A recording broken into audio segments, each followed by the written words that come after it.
सोचा क्यों ना अब वृंदावन धाम की ओर चल करके देखें, क्योंकि वृंदावन में भगवान ने जन्म लिया तो वहां जरूर मुझे शांति मिलेगी।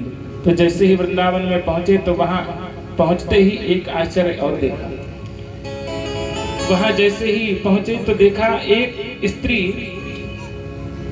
रो रही है और उसके सामने दो वृद्ध पुरुष लेटे हुए हैं और उसको कई स्त्रियां घेरे हुए हैं और पंखा झल रहे हैं। वह स्त्री रोए जा रही है। संत स्वभाव के कारण नारद जी उसके पास जाना उचित नहीं समझे। उन्होंने सोचा ये तो स्त्रियों का स्वभाव ही होता है, कभी रोने लग जाना, कभी हंसने लग जाना।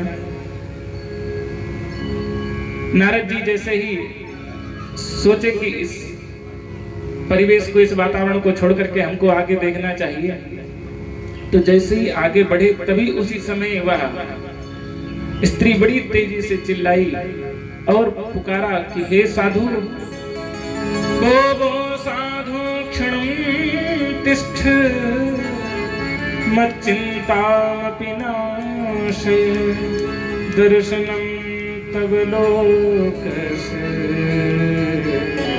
सर्वभाग्यहरं परम्। हे महात्मन, आप क्षण भर रुक जाइए, मत चिंता मपिना से मेरी चिंता को दूर करिए। क्योंकि संत महात्माओं से गोस्वामी तुलसीदास जी ने कहा है, इनसन हट करियो पहचानी साधु ते होई न कारज हानि। कोई संत महात्मा आ जाए तो उसके पास बैठना चाहिए, उससे आपकी कोई हानि नहीं होगी। भाई वो कुछ आज वह स्त्री नारद जी को जैसे ही रोकी तब नारद जी कुछ हिम्मत करके उस स्त्री के पास पहुंचे और कहा, कहो देवी तुम कौन हो और क्यों रो रही हो? तो कहा कि हे महात्मा, मैं भक्ति हूं। अब प्रति मूर्ति स्वरूप में तो नारद जी ने कभी भक्ति को देखा नहीं था। अभी जैसे भक्ति तो भक्तों के हृदय में विराजमान भक्ति हूं, तो आप भी आश्चर्य में पड़ जाओगे। आश्चर्य में पड़ गए। कहा, देवी तुम भक्ति और ये दो कौन? कहने लगे ये हमारे दो पुत्र हैं, ज्ञान और वैराग्य। अब तो और भी आश्चर्य में पड़ गए नारद जी। कहने लगे कि माँ यौवन और बेटे उसके बूढ़े। कुछ बात समझ में नहीं आई। नारद जी का तो माथा घूम गया। अब नारद जी सोचने लग गए कि कहो देवी, इनकी ये स्थिति कैसे हो गई? आज हम लोगों की भी यही स्थिति हो गई। ये कथा कोई काल्पनिक कथा नहीं है, ये कथा हम लोगों की ही है, हम लोगों के अंदर की ही है। आज के समय में भी भक्ति खूब पनप रही है। जेठ चल रहा है, बिल्लौर जाओ तो रास्ते में दो चार आज भी शरबत पिलाने वाले मिल जाएंगे, और मंगलवार के दिन तो और भी कहने क्या, मंगल शनिवार। तो भक्ति हम लोगों के अंदर खूब जवान हो रही है, लेकिन ज्ञान और वैराग्य बुढ़े होते चले जा रहे हैं। कभी इस पर चिंतन किया है आप लोगों ने? अगर किसी से कहा जाए कि भैया गीता पाठ किया करो, रामचरितमानस पाठ किया करो, तो ऐसे बहुत से लोग होंगे, बड़े पढ़े लिखे होंगे, लेकिन उन्हें रामचरितमानस पाठ करना नहीं आता होगा। वे पढ़े लिखे भी ज्ञान से हीन है, उन्हें ज्ञान नहीं है। तो हमारे अंदर ज्ञान और वैराग्य बुढ़ा होता जा रहा है, लेकिन भक्ति खूब जवान होती जा रही है। अब जब यह स्थिति देखी तब वह भक्ति कहने लगी, महात्मन अगर मेरी यही स्थिति रही, मेरे बच्चे अगर ऐसे ही वृद्धावस्था को प्राप्त रहे, तो मैं अभी तो मैं आपको बताऊं, मैं जानते हो कहां से आई हूं? तो कहा कि उत्पन्ना द्रविणेशाहम्, मैं द्रविड़ देश में उत्पन्न हुई और वृद्धिम कर्णाटके गता, और कर्नाटक में मैं बड़ी हुई। क्वचित महाराष्ट्रे गुर्जरे जीर्णतां गता, गुर्जरे जीर्णतां गता।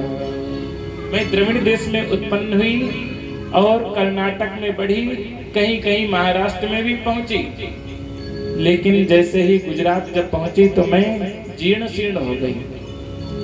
लेकिन जब मैं उस स्थान को भी छोड़ करके मैं जैसे ही वृंदावन आई तो वृंदावनम पुनः प्राप्य नवीनैव स्वरूपिणी, नया स्वरूप मुझे प्राप्त हो गया। अब जैसे ही अब लेकिन मुझे तो ये नया शरीर प्राप्त हो गया, लेकिन मेरे बालक ये सब जीर्णतांगता, ये जीर्ण शीर्ण हो गए, ये बुढ़े हो गए। अगर मेरे बालकों की यह स्थिति अगर यहाँ से भी ना सुधरी तो इदम स्थानम परित्यज्य विदेशम गम्यते मया, तो मैं इस स्थान को छोड़ करके मैं भी विदेश चली जाऊंगी। अब नारद जी सोचे कि ये तो सचमुच भक्ति महारानी है, अगर ये कहीं विदेश चली गई तब तो हमारे भारत देश में भक्ति ही समाप्त हो जाएगी। अब यही चिंता हुई नारद जी को। नारद जी ने कहा, देवी आप चिंता मत करो, ये सब कलयुग का दोष है। तब भक्ति ने कहा, भगवान कलयुग को आने ही क्यों दिया? तो कहा कि कलयुग महाराज परीक्षित के समय आया था। कलयुग को इसलिए रहने दिया कि कलयुग में सब कुछ अनर्थ है, गलत है, लेकिन इसमें एक गुण भी है। देखिए, कोई कितना भी अवगुणी हो, लेकिन कुछ ना कुछ गुण भी होता है, और इतना बढ़िया गुण है जिसके गुण पर महाराज परीक्षित जी भी प्रसन्न हो गए। कहा कि ठीक है, तुम रह जाओ। कौन सा गुण है? कलयुग केवल हरि गुण गावे,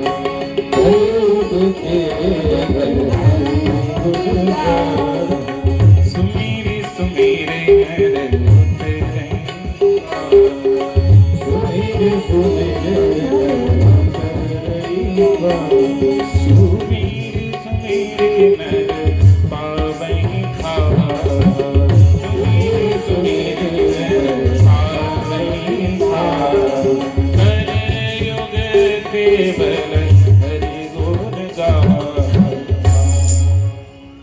केवल कलयुग में भगवान का कीर्तन गाओ, भागवत ना भी गा पाओ तब भी आपका कल्याण हो जाएगा। गीता अगर ना भी गा पाओ तब भी कल्याण हो जाएगा। कब कल्याण होगा? जब भगवान कृष्ण का स्मरण करोगे। श्री कृष्ण चरणाम्भोज स्मरण दुखम गमिष्यसि। कहा कि वृथा खेद से बाले, अहो चिंता तुरो कथम, श्री कृष्ण चरणाम्भोज स्मर दुखम गमिष्यति। सब दुख दूर हो जाएंगे, केवल हरि का स्मरण करो। और कहा, देवी इस कलयुग के कारण आपको ही कष्ट नहीं हुआ है, अभी तो पूरे संसार को कष्ट प्राप्त हुआ है। विप्रैर भागवती वार्ता गेहे गेहे जने जने। आजकल घर घर भागवत कथा हो रही है, लेकिन कथा का सार चला गया है। कथा में अब वह तत्व नहीं रह गया। क्यों? क्योंकि कारिता कण लोभेन कथा सारस्ततो गतः। मात्र कण के लोभ के कारण आजकल तमाम कथा व्यास कहते हैं बस कथा करा लो, दक्षिणा ना भी दो कोई बात नहीं। तो कारिता कण लोभेन, कुछ भी दे दो बस कथा करा लो। तो इससे क्या हुआ है? कथा का सार चला गया है। देखिए, अगर आपको मेहनत करके अगर कोई चीज प्राप्त हो तो उसके प्रति लगाव होगा। अगर आपको ऐसे ही कोई चीज दे दी जाए तो फिर आप उसका महत्व नहीं समझेंगे। तीर्थ का सार भी चला गया। उग्र कर्म करने के कारण आजकल के स्थिति इतनी बिगड़ गई कि ब्राह्मणों की भी स्थिति बिगड़ गई। पुत्रस्योत्पादने दक्षा अदक्षा मुक्ति साधका। खूब संतान करने में तो ब्राह्मण लोग भी खूब बढ़ते चले जा रहे हैं कि वो 4-4, 5-5, 6-6 बच्चे होते हैं, लेकिन अदक्षा मुक्ति साधका। संतान पैदा करने में तो खूब दक्ष हैं, लेकिन अगर कहो कि भगवान का भजन 1 घंटे बैठ करके माला जपो, महाराज ये तो हमसे नहीं होता।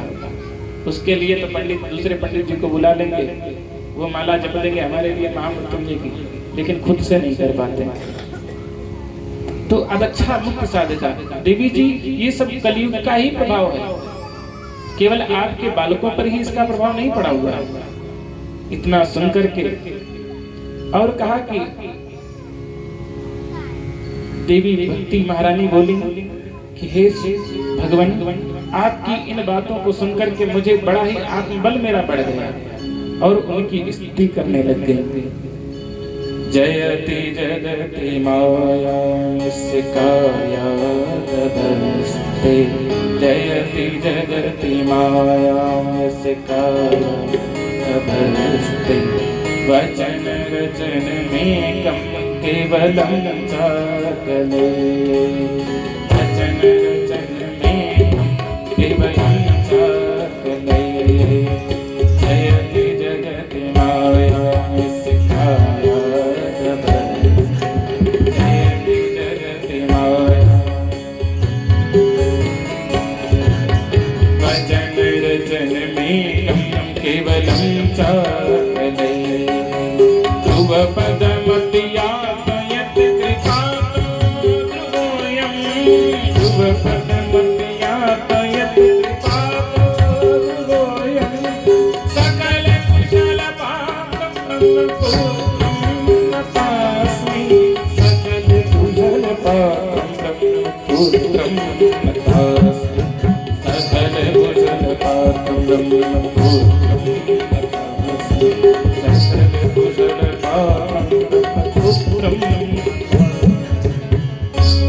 सुदर्शे तुम धन्योऽसि मद्भाग्येन समागतः साधूनां दर्शनं लोके सर्वसिद्धिकरं परमं सर्वसिद्धिकरं परमं। संत महात्माओं के दर्शन प्राप्त हो जाएं, ये भी कोई छोटी मोटी सिद्धि नहीं है, ये बहुत बड़ी सिद्धि आपको है कि संतों के दर्शन प्राप्त हो जाएं। आज आपके गांव में बड़ी विशेष बात, एक तो आपके गांव के मान्य है हमारी परम पूज्य गुरु मान भक्तिमय विमलेश आचार्य जी, और आपकी मान्य होने के साथ साथ संत भी हैं, और ऐसे दिव्य संत के सानिध्य में ये श्रीमद् भागवत हो रही है, तो आप लोगों के कोई बहुत बड़े पुण्य होंगे, कोई तो भाग्य का ऐसा, कोई तो ऐसे जन्म का पुण्य उदय हुआ होगा। कथाएं तो आप खूब सुनते रहते हैं, लेकिन कहते हैं ऐसे संत का दर्शन हो और कथा का आनंद हो बहुत कठिन है। संत समागम हरि कथा तुलसी दुर्लभ धोए, सब चीजें आपको सुलभ है, लेकिन संत की दर्शन और भगवान की कथा बहुत दुर्लभ होती है। आज भक्ति महारानी ने बहुत ही बढ़िया सुंदर स्तुति की। जय हो प्रभु जय हो। यस्य कायाधवस्ते, आपके मात्र एक वचन से ही कयाधव पुत्र प्रहलाद को भगवान प्राप्त हो गया। आपके एक वचन मात्र से ही ध्रुव को ध्रुव पद प्राप्त हो गया। आज मेरा भी सब दुख दूर हो गया। और संतों के जब साथ रहोगे तो सब दुख तो दूर हो ही जाएंगे। तभी तो कहा है संतन के संग लाग रे तेरी अच्छी बनेगी, संतन के संग लाग रे तेरी अच्छी बनेगी, अच्छी बनेगी तेरी किस्मत खुलेगी, अच्छी बनेगी किस्मत खुलेगी, अच्छी बनेगी तेरी किस्मत खुलेगी, अच्छी बनेगी तेरी किस्मत खुलेगी। वे तेरो बड़े भाग रे, वे तेरो बड़े भाग रे तेरी अच्छी बनेगी, संतन के संग लाग रे तेरी अच्छी बनेगी, संतन के संग लाग रे तेरी अच्छी बनेगी, संतन के संग लाग रे तेरी अच्छी बनेगी।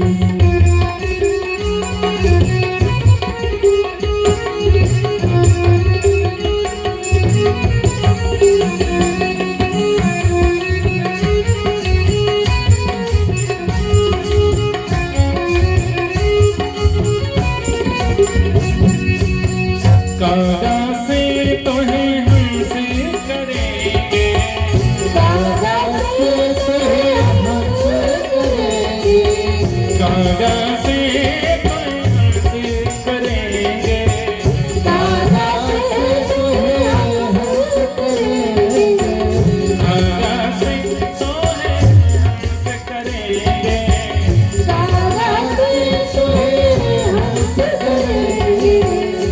जाए रे दाग रे,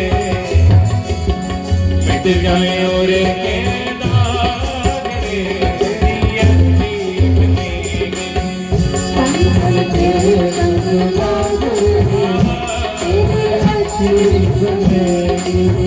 कोई तेरो बड़ भाग रे, तेरी अच्छी बनेगी।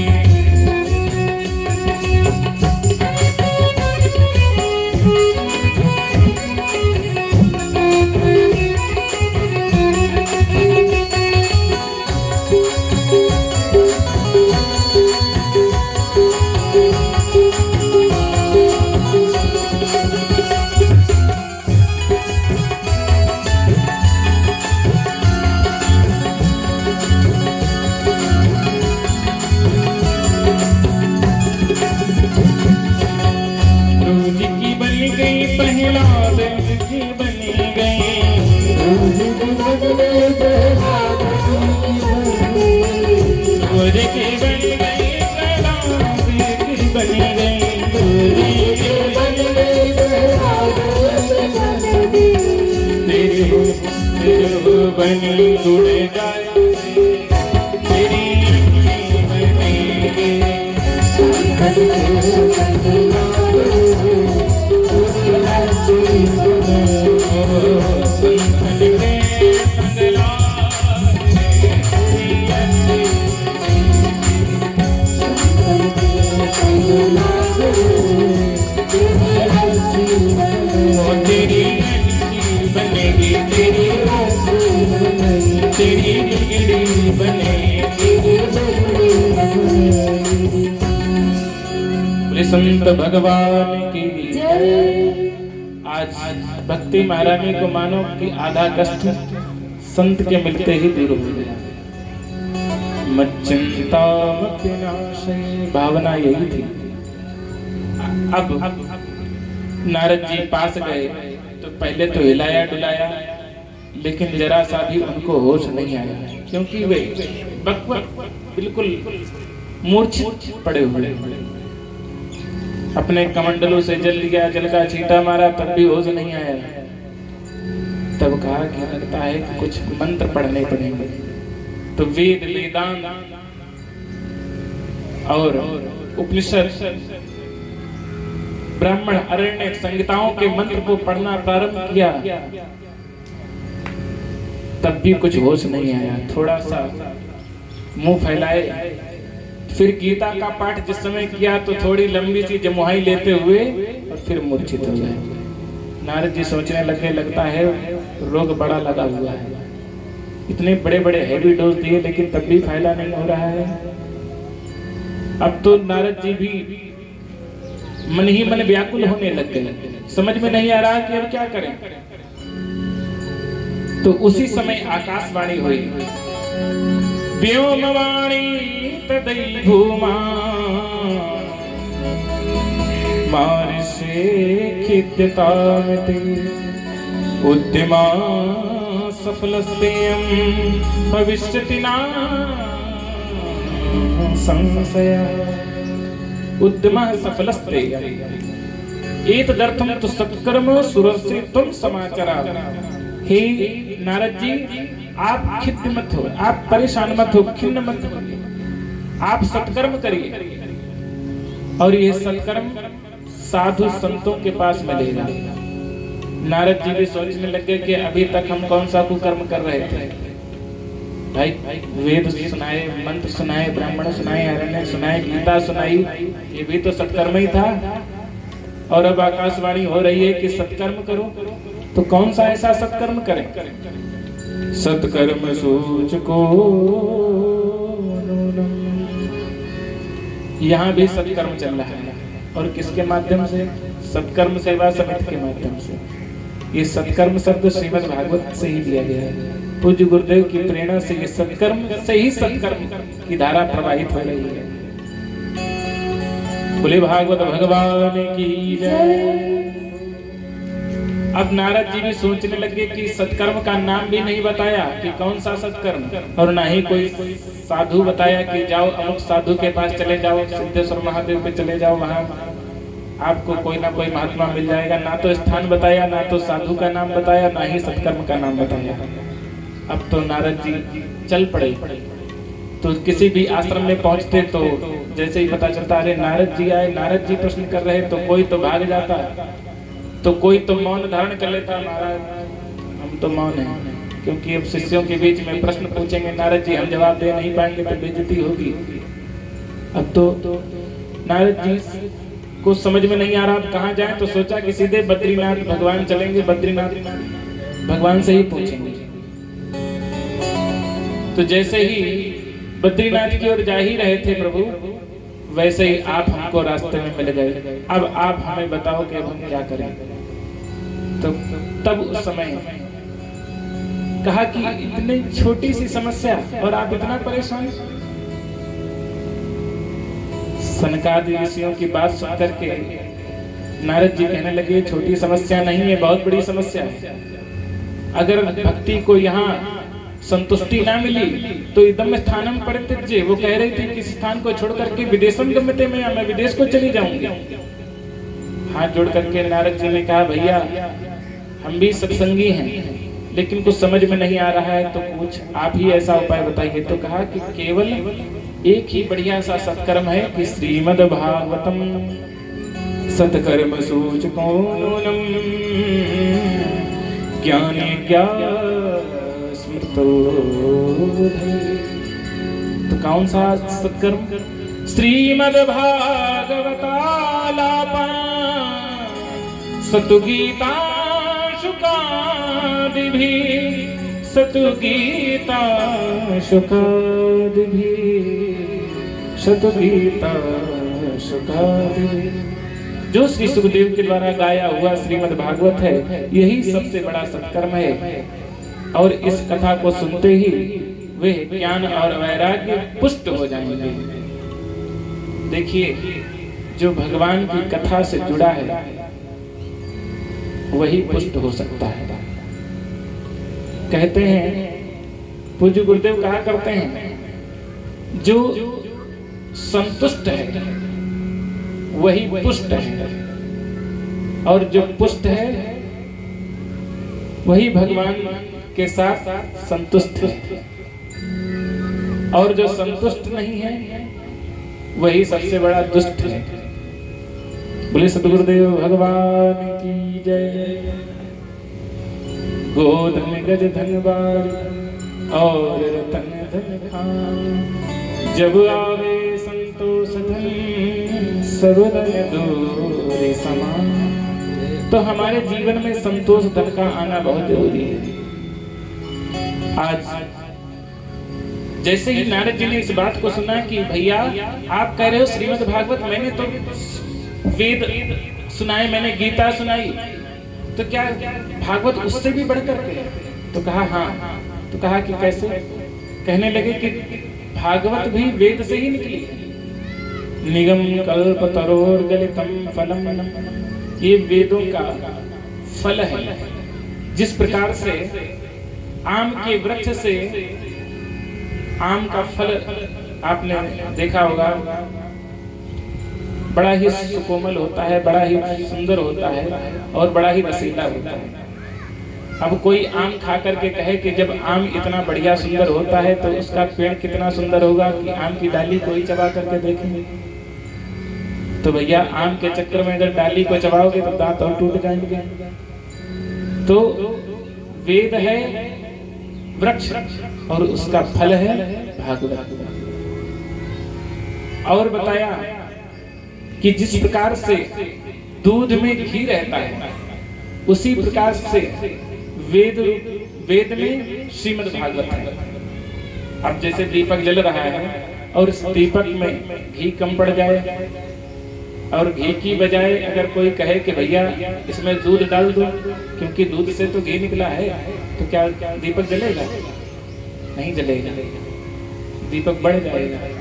क्योंकि घी से ही दीपक जल सकता है, दूध से नहीं।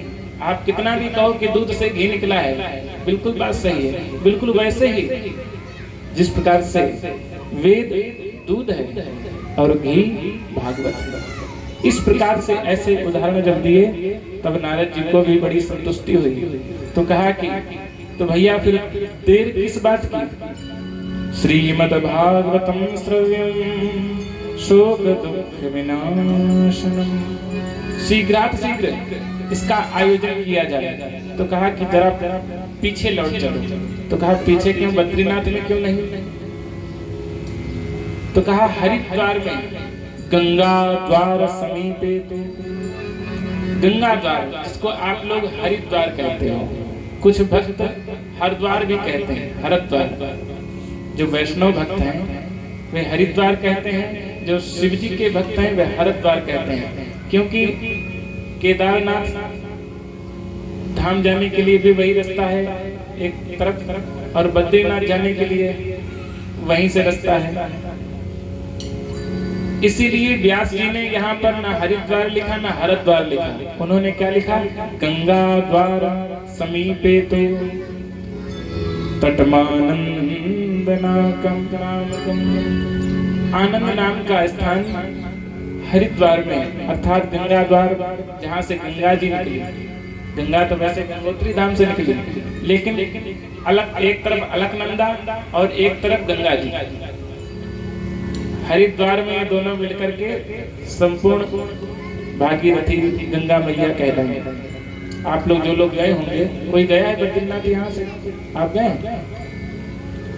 कभी जाइएगा तो एक तरफ अलकनंदा है, बद्रीनाथ धाम से अलकनंदा आई, और केदारनाथ धाम से गंगोत्री से गंगा जी आई। बोले गंगा मैया की जय। दूसरी बात कि जब द्वार पर भागवत रूपी दीपक जब जलेगा तो कहते हैं कि इस संसार में भी उजाला होगा और उधर भी उजाला होगा। राम नाम मणिदीप धरि जिय दे हरिद्वार, तुलसी भीतर बाहिर जो चाहे उजियार। इसीलिए भगवान के द्वार पर वह भागवत रूपी दीपक प्रज्वलित किया। दूसरी बात कहे कि अगर वहां पर कथा होगी तो 4 वक्ता और श्रोता तुम अकेले, और हरिद्वार में जब कथा होगी, गंगा द्वार में जब कथा होगी, तब वहां पर बहुत से श्रोता आएंगे और फिर कथा का आनंद होगा। अब यहाँ भी अगर भीड़ कम हो, श्रोता कम आए तो कथा में वो आनंद नहीं आएगा। अगर यही पूरा पंडाल को खचाखच भरा हो तो कथा में भी और आनंद आएगा। बस इसीलिए उन्होंने गंगा द्वार पर उस श्रीमद् भागवत कथा का आयोजन सुनिश्चित किया। और जैसे ही वह आयोजन सुनिश्चित हुआ कि पूरे भारत में, यहाँ तक कि संपूर्ण विश्व में ढिंढोरा पिटवा दिया गया, प्रचार प्रसार करवा दिया गया कि नारद जी कथा सुनने जा रहे हैं। अब तो सब लोग आश्चर्य में सब लोग चल पड़े। भृगुर् वसिष्ठश्च वनश्च गौतमो मेधातिथि देवल देवरातो रामस्तथा गादिसुतश्च शाकलो मृकण्ड पुत्राः।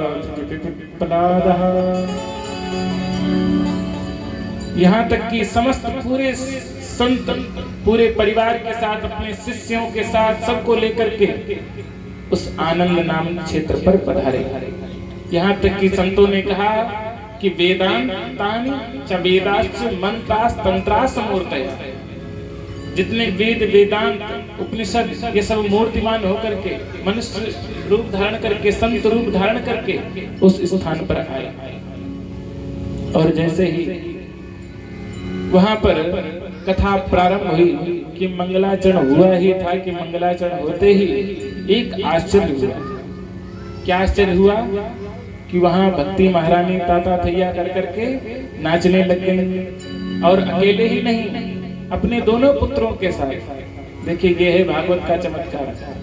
भक्ति सुतौ तौ तरुणं गृहीत्वा देवी रूपा सहसा विरासी। सुतौ तौ तरुणं गृहीत्वा प्रेमैति रूपा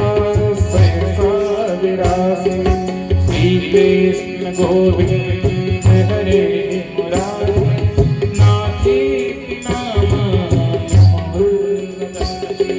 श्री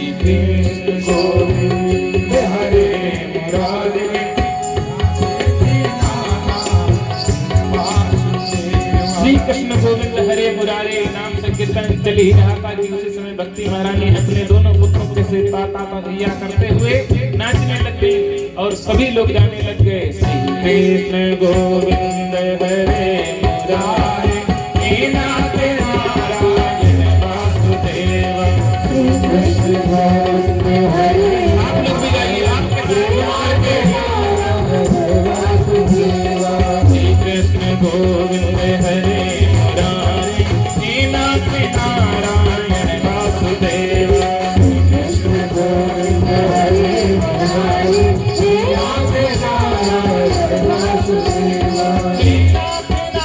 नारायण वासुदेव।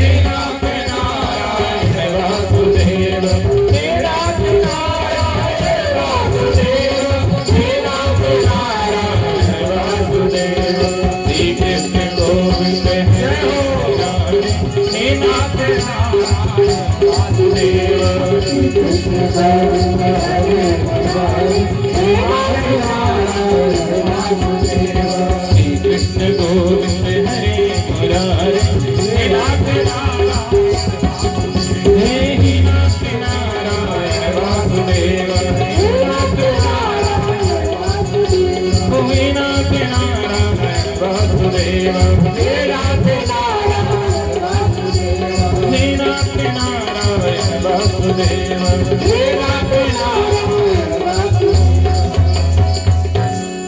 भक्ति महारानी नाचते हुए संतों के श्री चरणों में दंडवत प्रणाम किया और कहा कि हे भगवान आपकी जय हो, आपकी जय हो। और कहा कि अब मेरे लिए कोई स्थान बताओ, अब मैं इस स्थान को कभी छोड़ करके नहीं जाऊंगी। अब तो मेरे बालक दोनों पुष्ट हो गए, ज्ञान वैराग्य भक्ति के सहित पुष्ट होते देख संतों ने कहा देवी तुम्हें कहीं जाने की आवश्यकता नहीं है। सकल भुवन मध्य निर्धनास्ते धन्या निवसति हृदेशां श्रीहरिर्भक्तिर्मा। हरिरपि निजलोकं सर्वथा तो विहाय प्रविशति हृदितेषां भक्तिसूत्रोपनिधा। हे देवी हरिरभक्त, तुम हरि के भक्तों के हृदय में निवास करो। जिस समय वे भगवान का स्मरण करेंगे और भाव के साथ तुम्हारा भगवान का भजन गाएंगे तो तुम्हें और पुष्टि मिलेगी। तुम्हारे बेटे जो ज्ञान और वैराग्य इनको बहुत पुष्टि मिलेगी और बहुत बल मिलेगा। और उसी समय सूक्ष्म रूप में भक्ति ज्ञान वैराग्य संतों के हृदय में विराजमान हो गए। बोले भक्ति महारानी की कि मन बस गए नंद किशोर। आज भक्ति महारानी क्या कहती हैं कि मन बस गई नंद किशोर। जय हो।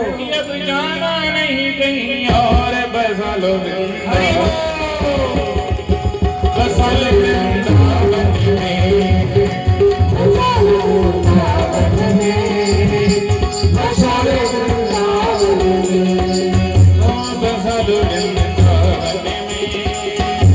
बसा लो वृंदावन में, बसा लो वृंदावन में, बसा लो वृंदावन में। मैंने बस गई नंद किशोर, मैंने बस गई नंद किशोर। अब जाना नहीं और बसा लो वृंदावन में,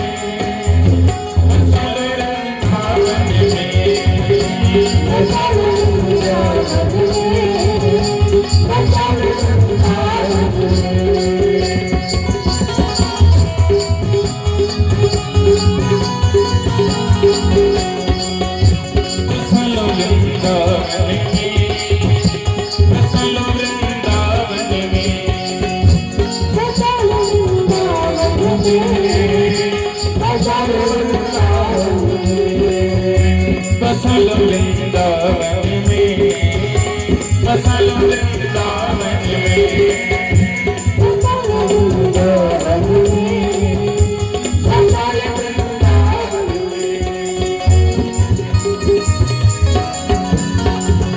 मने बस गयो, ओ मने बस गयो, ओ मने बस गयो नंद किशोर, अब जाना नहीं और बदलो वृंदावन में, बदलो वृंदावन में मेरे प्यारे,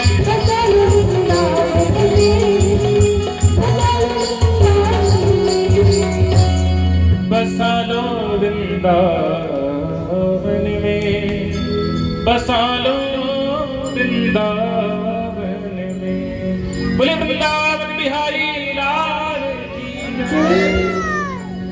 आज से कहते हैं कि वृंदावन में भक्ति महारानी सदा सदा के लिए अपने पुत्रों के साथ ज्ञान वैराग्य के साथ सदा सदा निवास करती है।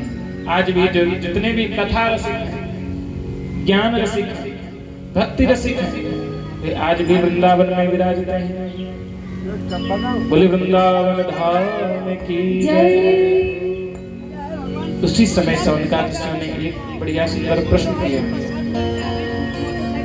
कहा कि प्रभु अभी आपने बड़ी ही सुंदर कथा को श्रवण कराया कि भक्ति साक्षात जो भगवान की प्रेसी है, प्रियतमा है, इनको जब इतना सुंदर, इनकी जब दुख की निवृत्ति हो गई तो हम सबकी क्या हो सकती है। माना कि अगर हम लोगों की हो भी गई तो क्या इससे कोई पापी भी कर सकता है कि नहीं कर सकता। आप कहते हो एकम भागवतम शास्त्रम मुक्तिदान, श्रीमद् भागवत तो मुक्त दान के लिए गर्जना करता है एक शेर के तरीके से। तो क्या किसी पापी को भी तारा है आज तक? पापियों को पाप से है तार जाते तो रोज है, किसी पापी को तारा भी है कि नहीं। तो कहा कि कोई पापी ही नहीं, ये मानवा पाप कृतस्तु सर्वदा सदा दुराचार रता विमार्गा क्रोधा विदग्धा कुटिलाश कामिना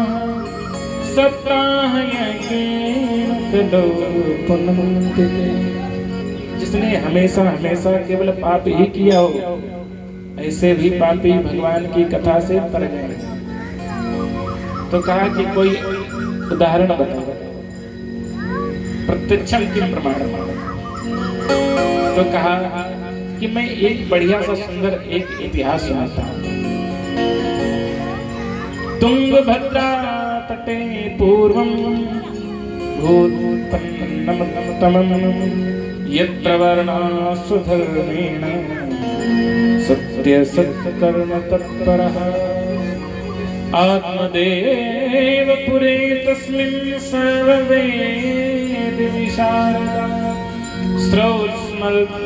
स्मार्तेषु निष्णातो द्वितीय भास्करः। एक आत्मदेव नाम के ब्राह्मण थे। बड़ी सुंदर कथा है, आप लोगों ने खूब सुनी होगी। वे बड़े ही धर्मात्मा, विमलात्मा, भगवान का नित्य भजन करने वाले, बड़े ही कर्मकांड विशारद, द्वितीय भास्कर, इतने बड़े विद्वान थे मानो दूसरे साक्षात सूर्य भगवान। इतने विद्वान, इतने तपस्वी। उनकी एक पत्नी थी बड़ी सुंदर, उसका नाम धुंधली था। और यह उत्तम नगर में, तुंगभद्रा नदी के किनारे उत्तम नगर था, उसमें रहा करते थे। उनकी जो पत्नी थी वे बड़ी ही कर्कशा थी। लिखा है लोक वार्तारता पूरा प्राणेशो बहुजल्पिका शूरा च गृहतेषु कृपणा कलह प्रिया। बड़ी ही कृपण, बड़ी ही कंजूस थी और कलह प्रिया। जिस दिन उनकी लड़ाई नहीं होती थी मोहल्ले में, तब तक उनका खाना हजम नहीं होता था। इतनी कलह प्रिया। देखिए, पत्नी ये भी एक जीवन का सबसे बड़ा दुख का कारण होता है। आप लोग सुन लीजिए,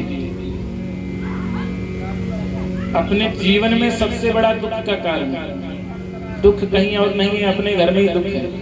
बाहर दुख मिले तो वो सहन हो जाता है, लेकिन जब घर में ही दुख मिले तो कहाँ जाओगे।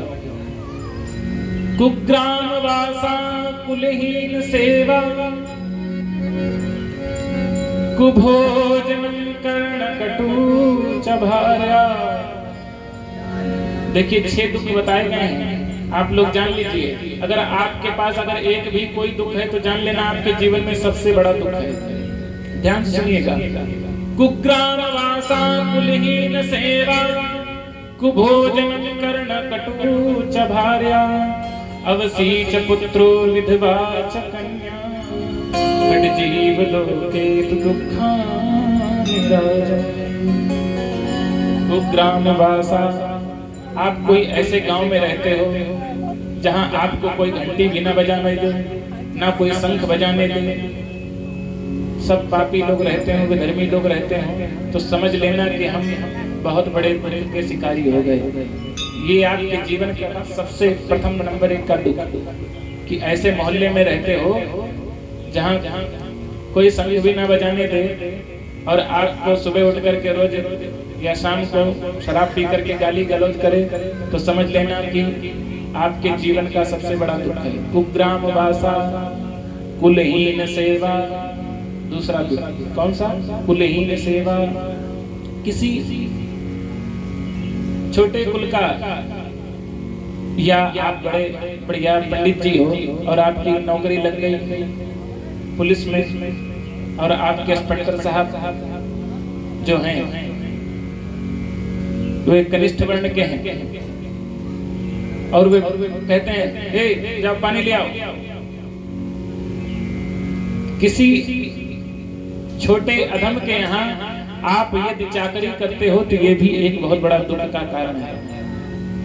कहते हैं पंडित जी, लेकिन किसी के यहाँ झाड़ू पोछा करते हैं तो ये भी एक बहुत बड़ा दुख का कारण है।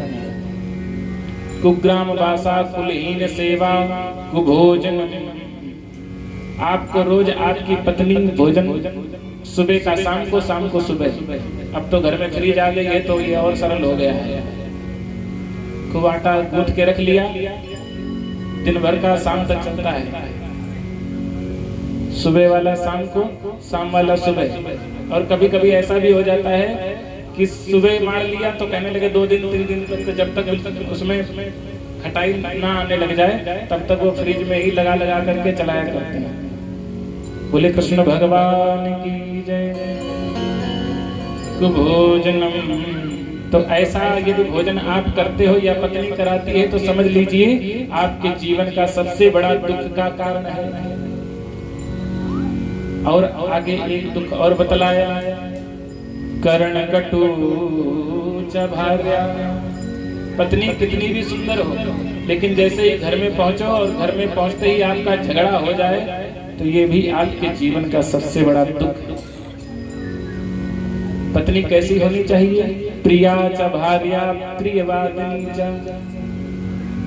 देखिए सूरत और सीरत भगवान सबको एक साथ नहीं देते।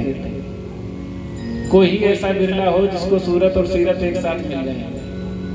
अगर बड़ी सुंदर होगा तो उसे बोलने का ढंग अच्छा नहीं होगा, अगर बहुत अच्छा बोलने वाली होगी तो वह सुंदर नहीं होगी। कभी कभी ऐसे भी लोग होते हैं कि जो देखने में भी अच्छे नहीं लगते हैं, बोलते हैं तब भी बहुत बहुत खराब बोलते हैं। तो कुभोजनम कर्ण कटु चभार्या, पत्नी कैसी हो? प्रियवादिनी च।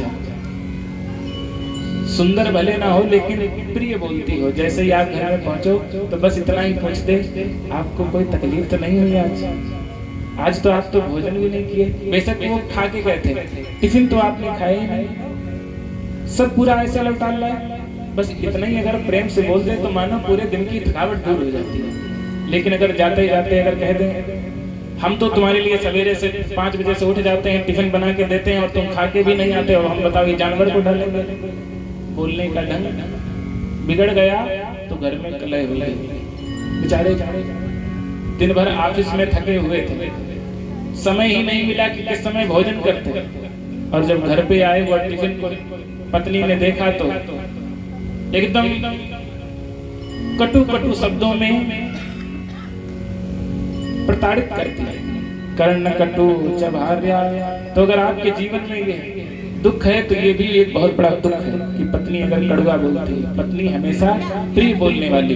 कितना भी जीवन में विषम परिस्थितियां हो लेकिन हमेशा प्रिय बोलना चाहिए। अवसी च पुत्रो।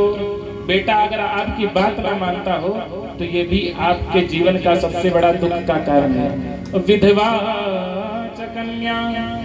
और बेटी का विवाह हुआ हो कुछ ही साल बाद उसका पति समाप्त हो जाए और बेटी आपके घर में रहने लग जाए तो ये भी एक बहुत बड़ा दुख होता है। खड जीव लोके तो दुखा निराजन। आज आत्मदेव को सब सुख है लेकिन एक सबसे बड़ा दुख कि पत्नी उनकी बहुत कर्कशा है और वह कलह का कारण ढूंढ लेती है। देखिए जो लोग लड़ाई जिनको अच्छी लगती है वे लड़ाई के कुछ ना कुछ बहाने भी ढूंढ लेते हैं। एक दिन की बात है, संत कहते हैं कि वह धुंधली, पंडित जी तो कथा करने चले गए और वह धुंधली सोचने लग गए कि आज लड़ाई तो हुई नहीं किसी से। तो पहुंच गई मोहल्ले में, अरे ओ बहन सुनती हो? बहन बहन पड़ोसन बाहर निकल के आई, हाँ दीदी कुछ चाहिए क्या? अरे चाहिए क्या? मुझे थोड़ी आग चाहिए थी। अरे तो दीदी उसमें क्या, अभी लाती हूँ। पहले भी चलता था, कहते हैं अमुक कंडे से आग ले आओ। पहले भी लोग अपने मोहल्ले से पड़ोसी से या कभी एक चूल्हे से दूसरे चूल्हे जलाने के लिए आग मांग लिया करते थे। आज वही दुल्हन आग मांगने जिस समय गई तो पड़ोसन चिमटे में कंडे की आग लेकर के आई और कहा लो बहन ले जाओ। तो ऐसे अपना अचला फैलाया, पोछा कहा इसमें डाल दो। अब देखिए पड़ोसन ने कहा, अरे बहन तेरी इतनी कीमती साड़ी और इसमें जैसे आग डालूंगी तो जल नहीं जाएगी। अब जो ही उसने पड़ोसन ने ये बात कही, उसने अपना ऐसा पल्लू रखा और कहा कि साड़ी जलेगी मेरी जलेगी, तेरे बाप ने लेके दी थी। अब देखो कलह का उसने कारण ढूंढ लिया। वह पड़ोसन जानती थी कि अगर कुछ बोलूंगी तो कलह बढ़ती जाएगी, इससे बढ़िया कि हाथ जोड़ करके पीछे निकल।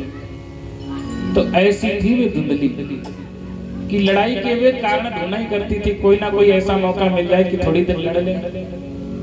अगर कोई आपके घर में भी ऐसा कोई हो तो समझ लो वो धुंधली ही है। और संतों ने एक बड़ी सुंदर व्याख्या की, धुंधली धुंधम लाती ऐसा धुंधली, जिसको धुंधला दिखाई देता है। जैसे अपने जब मोतियाबिंद हो जाता है तो धुंधला दिखाई देता है, तो साफ दिखता नहीं है। कितना भी कहो कि भैया ये रास्ता यही है, सही जा रहे हो, हमें गलत बता रहे हो। बस वैसे ही वह धुंधली, उसको कितना भी सही बताया जाता था लेकिन उसको सही नहीं लगता था, क्योंकि उसका नाम धुंधली ही था। यथा नामो तथा गुणा। महाराज के कोई पुत्र नहीं थे, कोई संतान नहीं थे। एक दिन की बात है कि वह धुंधली अपने पति से बड़ी ही कर्कशा वाणी में बोली कि जब तुम्हारे कोई संतान नहीं होती है तो मन करता है कि मैं तुमको छोड़ करके कहीं चली जाऊं। आज पंडित जी को बड़ा ही दुख हुआ। उन्होंने कहा कि देवी तुम चिंता क्यों करती हो, अपने सुंदर लड्डू गोपाल हैं, यही हमारी संतान है, यही हमारी सेवा करेंगे, इन्हीं से हमारी रोटी दाल चलती है।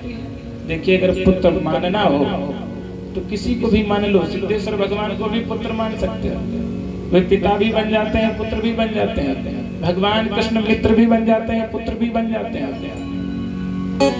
लेकिन हमारा भाव तो हो, भाव तो होता नहीं है। फिर कहते हैं भगवान हमें मिलते नहीं। भगवान के लिए भाव की आवश्यकता है। भाव का एक बढ़िया सा उदाहरण आपको बताऊं। एक नई नवेली बहू का विवाह हुआ।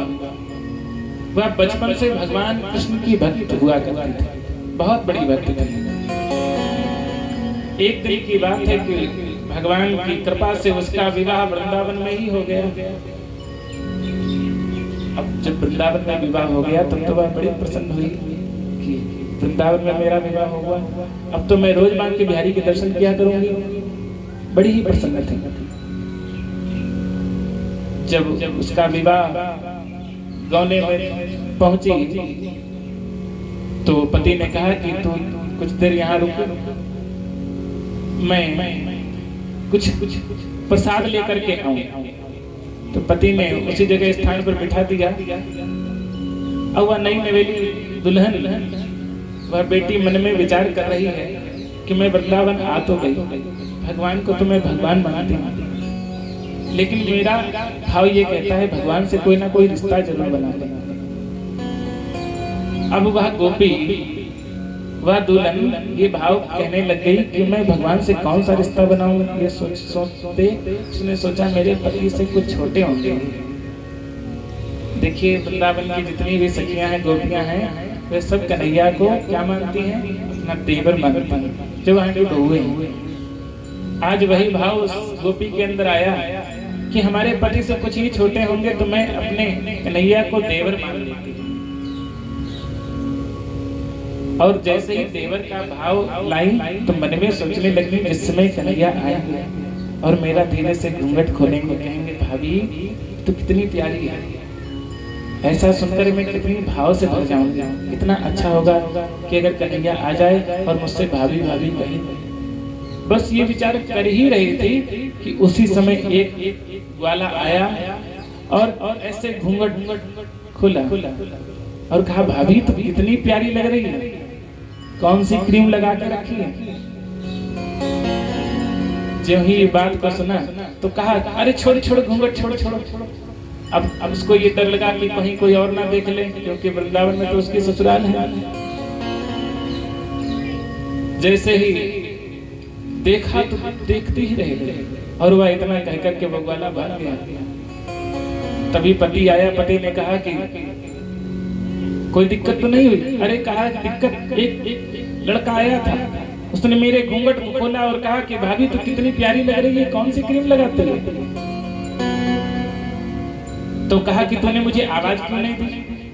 तो कहा मैं इतनी देर से कैसे चिल्लाती है, चिल्लाती तो आपके मोहल्ले वाले सुनते फिर कहते बहू बड़ी तेज बोलती है। कहा कि अच्छा अब की अगर मिले तो मुझे बताना। और प्रसाद लेकर के जैसे ही बांकी बिहारी मंदिर में पहुंची तो कहते हैं कि स्त्रियों की लाइन अलग होती है, पुरुषों की लाइन अलग। तो जैसे ही मंदिर में पहुंची तो जैसे ही बांकी बिहारी से नैना लड़े और अखियां चार हुई और बड़ी तेजी से चिल्लाई अरे सुनो सुनो सुनो, ये वही लड़का है जिसने मेरे घूंघट को खोला था और ये देखो यहाँ खड़ा हुआ है। उसने कभी बांकी बिहारी को देखा ही नहीं था। ऐसा लगा कि साक्षात वही वाला वहीं पर खड़ा होगा। और जैसे ही इस बात को उसके पति ने सुना तो उसके आंखों से आंसू आ गए। यहाँ तक कि अपने पत्नी के पैरों को पकड़ लिया कि तूने साक्षात भगवान के दर्शन कर लिए। देखिए भाव कितना शुद्ध, कितना निर्मल है। आज वही भाव के साथ आत्मदेव ने कहा कि जब अपने लड्डू गोपाल हैं, शालिग्राम जी हैं, अपने सिद्धेश्वर भगवान हैं, तो यही सब हमारी संतान है। आज उस धुंधली में शालिग्राम भगवान को लेकर के बड़े से तालाब में फेंक दिया। जैसे ही फेंका तब तो बहुत कष्ट हुआ और कहा कि आज से मैं इस घर को परित्याग कर दूंगा, मैं कहीं मर जाऊंगा जाकर के। और आत्महत्या के भाव से आज घर को छोड़ दिया।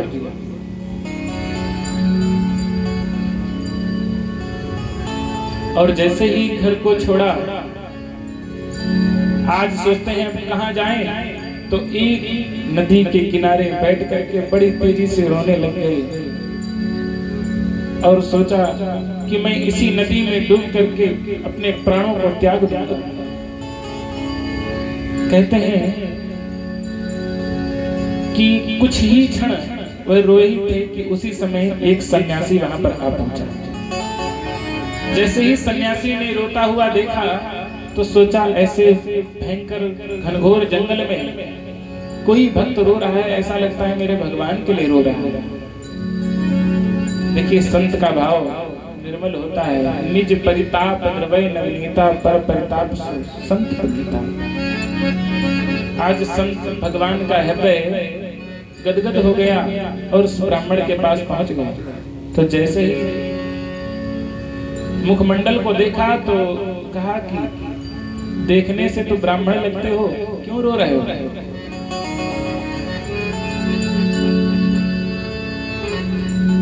और बार बार पूछने पर बड़ी हिम्मत बांध करके क्योंकि आज कंठ अवरुद्ध हो गया है और बार बार यही सोचने मेरे शालिग्राम भगवान को फेंक दिया उस दुष्टा ने, मेरे भगवान को फेंक दिया।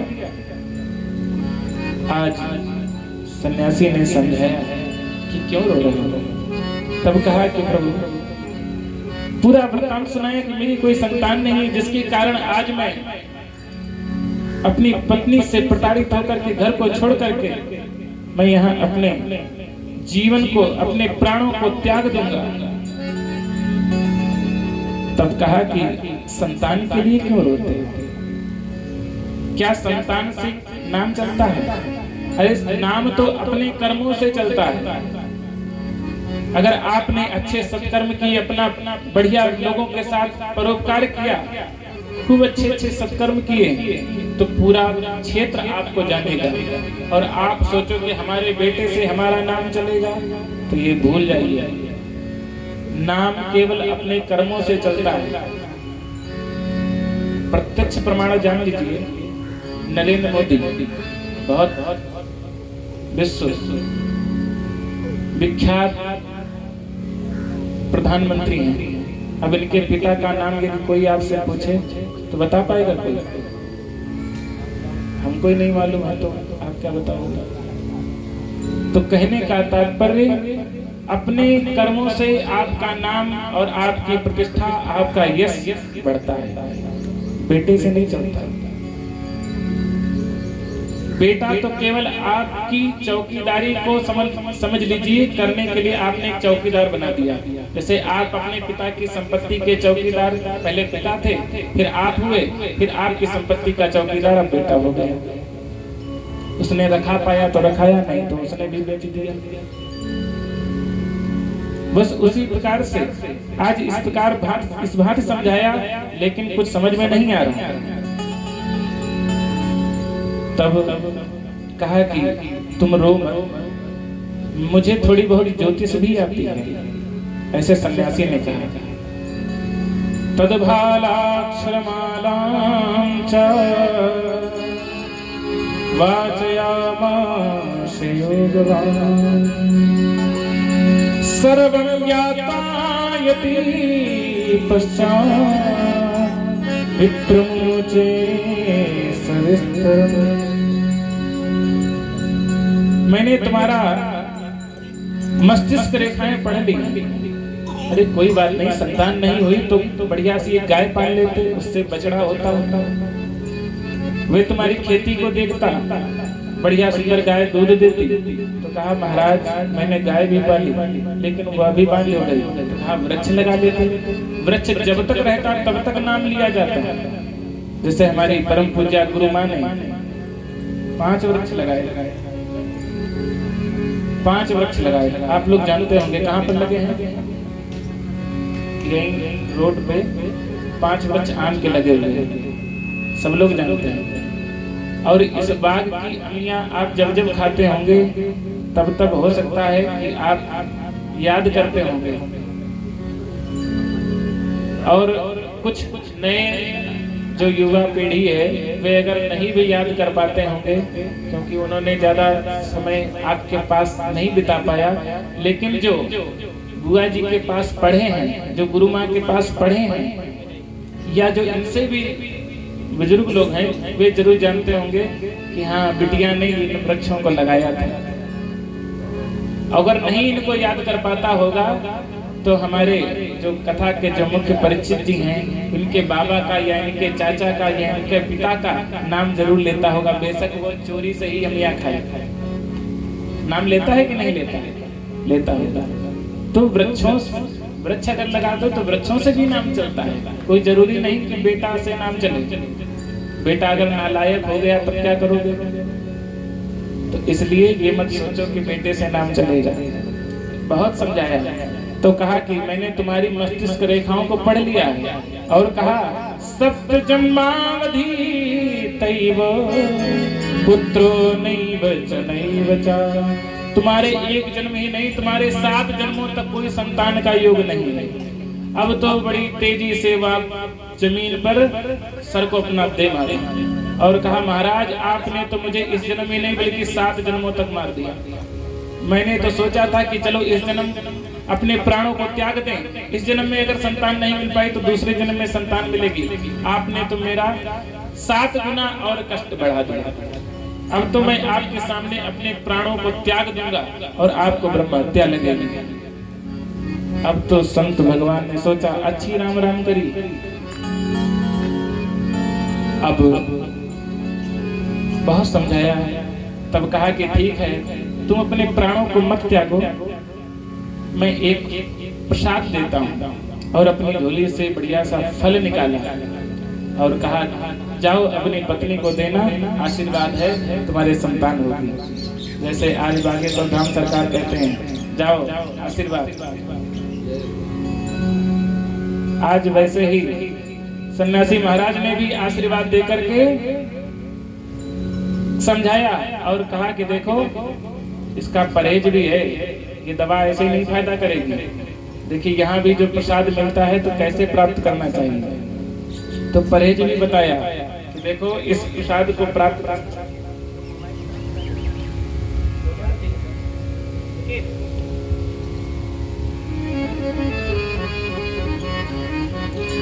बोले कृष्ण भगवान की जय हो।